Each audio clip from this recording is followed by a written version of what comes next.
Otherworldly Evil Monarch, Bab 53, Judul, Bertemu Xiaoyi Lagi. Kakek Tang menyipitkan matanya, kilatan cahaya di matanya. Terus, itu saja, jawab Tang Yuan tiba-tiba. Itu semuanya? Dasar omong kosong. Kamu berani mengatakan itu semua setelah mencapai poin utama? Apakah kamu punya keinginan mati? Kakek Tang menjadi sangat marah dan menyerang dengan tendangan di pantat Tang Yuan. Dengan hanya sedikit ini, bagaimana kamu bisa yakin bahwa klan Kota Utara Qin Hu ada hubungannya dengan kasus pencurian? Apa sebenarnya yang terjadi? Ceritakan semuanya dari awal. Jika ada bagian yang tidak jelas, aku akan merobek kulit gemuk kamu. Tang Yuan menjadi frustrasi. Melihat bahwa dia tidak bisa menggertak, dia dengan patuh melaporkan semua yang telah terjadi. Kakek Tang menyipitkan matanya saat dia mendengarkan.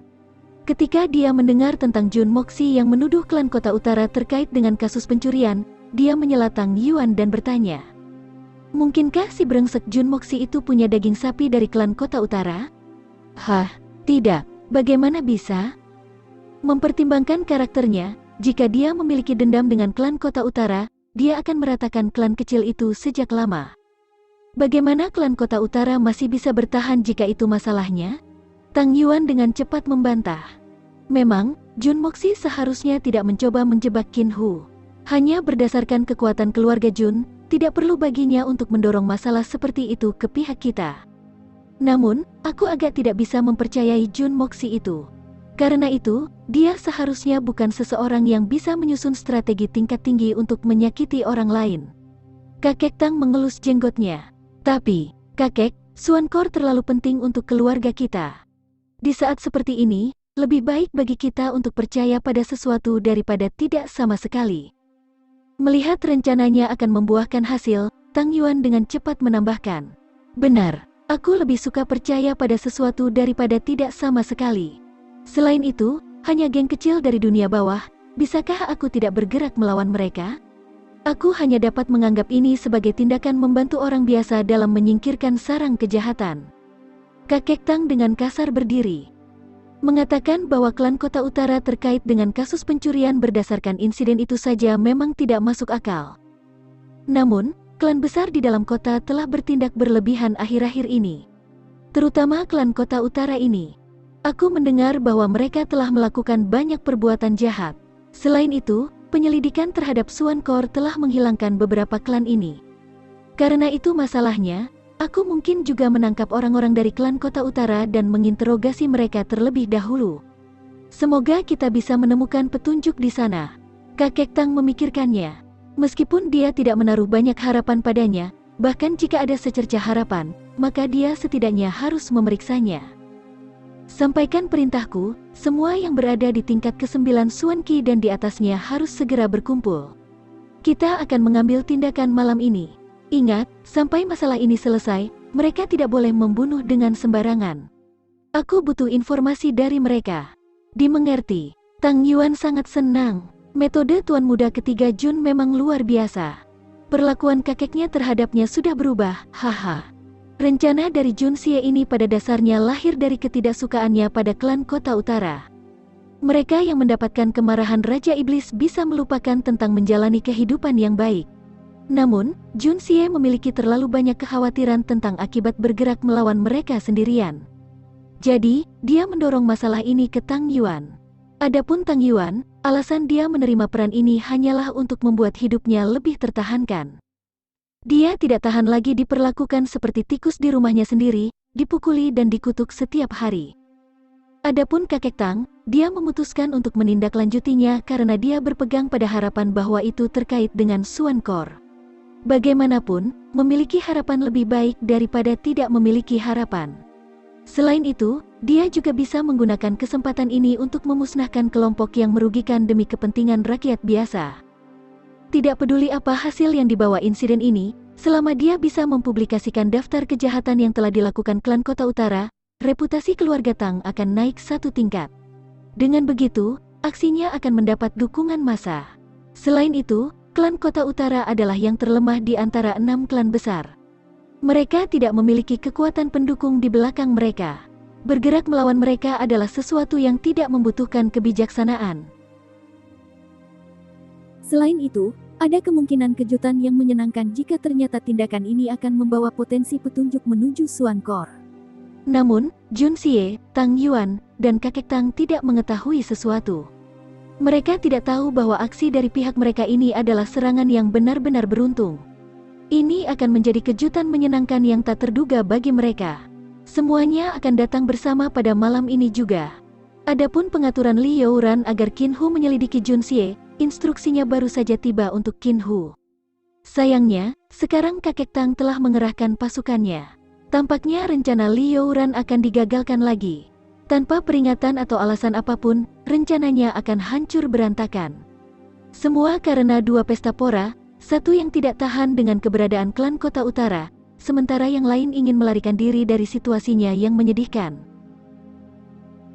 Kedua pesta pora egois ini akhirnya menggagalkan rencana yang sangat rinci yang dibuat setelah analisis yang tak terhitung jumlahnya oleh Li Youran. Mungkinkah ini benar-benar kehendak surga? Jun Xie berjalan perlahan di sepanjang jalan. Toko senjata ilahi ada di depan. Di depan toko ada kereta mewah dengan lambang dengan dua pedang bersilang. Ini adalah lambang khusus yang hanya dimiliki oleh keluarga Dugu. Seseorang dari keluarga Dugu ada di sini? Jun Xie terkejut tetapi tidak mengindahkannya saat dia perlahan melangkah masuk. Jika ini Debauci, Jun Moxi, dia tidak akan berani berpapasan dengan anggota keluarga Dugu. Namun, Jun Xie berbeda. Apa yang perlu dia takuti dari keluarga Dugu? Tuan muda yang terkasih, senjata apa yang kamu cari?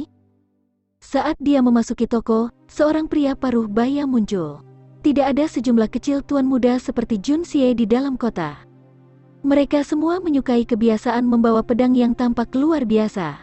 Namun, pedang ini hanya berfungsi sebagai barang dekoratif tanpa kemampuan membunuh yang nyata. Secara alami, kepraktisan senjata ini akan dipertanyakan. Aku di sini bukan untuk membeli senjata yang sudah jadi. Aku di sini untuk bertanya, apakah kamu punya besi dingin untuk dijual? Harga bukanlah masalah. Jun Xie tertawa, menggambarkan ekspresi kekayaan dan kekuasaan. Mata pria itu berkedip saat dia berpikir. Aku pikir anak ini adalah seorang debauci. Mungkinkah dia benar-benar seorang profesional yang berpengalaman? Aku tidak bisa melakukan kesalahan ini. Dia menilai Jun Xie sekali lagi sebelum menjawab. Ternyata tuan muda di sini adalah seorang profesional. Namun, toko kita saat ini tidak memiliki setrika dingin, karena terlalu sulit untuk mendapatkannya. Akankah 100 temperate steel iron cukup? Jun Xie terkekeh dan menjawab. Jika itu benar-benar telah ditempa ratusan kali, maka itu akan cukup. Namun, 100 besi baja temperate ini, apakah itu benar-benar telah ditempa 100 kali? Wajah pria paruh baya itu menunjukkan ekspresi malu yang canggung. Tuan muda di sini adalah seorang profesional yang berpengalaman sejati. Meski 100 temperate iron toko aku baru ditemper sekitar 10 kali, kualitasnya memang di atas rata-rata. Bahkan jika dibandingkan dengan yang lain di seluruh dunia, itu bisa dianggap salah satu yang terbaik. 10 kali. Aku mengerti. Kalau begitu, bagaimana dengan Mysterious Iron? Apakah kamu memiliki? Jun Xie menghela nafas. Sangat mengerikan. Mungkinkah tingkat teknologi tempat ini sebenarnya berada di belakang bumi 10.000 tahun? Menaruh harapan pada metode penempaan mereka tidak ada gunanya. Saat ini, yang bisa dia lakukan hanyalah mencari logam khusus. Dalam hal logam khusus, besi misterius adalah yang terbaik. Tidak ada. Pria paruh baya itu menyeka keringatnya. Mengapa pria ini meminta segala macam bahan yang sulit didapat? Dia tiba-tiba teringat sesuatu. Beberapa hari yang lalu, kita menerima sepotong meteoric iron. Apakah itu cukup? Besi meteorit, mata Jun Xie berbinar. Ayo pergi dan lihat. Saat menanyakan misterius besi saat itu, Jun Xie hanya berharap bagaimana jika. Dia sepenuhnya berharap tidak akan ada. Tanpa diduga, ada meteoric iron. Meskipun misterius iron jarang terjadi, kelangkaan meteoric iron bahkan lebih tinggi. Sepertinya keberuntungannya cukup bagus. Jun Xie mengikuti pria paruh baya melalui gudang saat mereka masuk ke toko di belakang toko. Namun, sebelum mereka mencapai gudang, suara yang jelas bisa terdengar dari dalam. Luar biasa, aku ingin meteoric iron ini. Pemilik suara itu adalah seseorang yang paling ditakuti Jun Moxi, Dugu Xiaoyi dari keluarga Dugu. Mengapa aku menabraknya di mana-mana? Mengerikan. Hati Jun Xie menjadi cemas. Dia dengan cepat melangkah melewati pintu. Tanpa menunggu siapapun mengatakan apapun, dia dengan cepat membuka mulutnya. Hahaha, Nona Dugu, aku tidak menyangka kita akan bertemu lagi di sini. Ini pasti takdir. Itu kamu lagi, Jun Moxi. Dugu Xiaoyi berbalik, matanya berbinar saat dia menegakkan dadanya.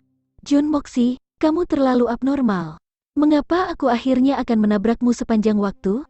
Seperti hantu yang menempel. Aneh sekali. Tiba-tiba, dia melompat, mendorong wajahnya ke depan Jun Xie, bertanya dengan kejam. Jun Moxi, kamu tidak menguntitku dengan sengaja, kan?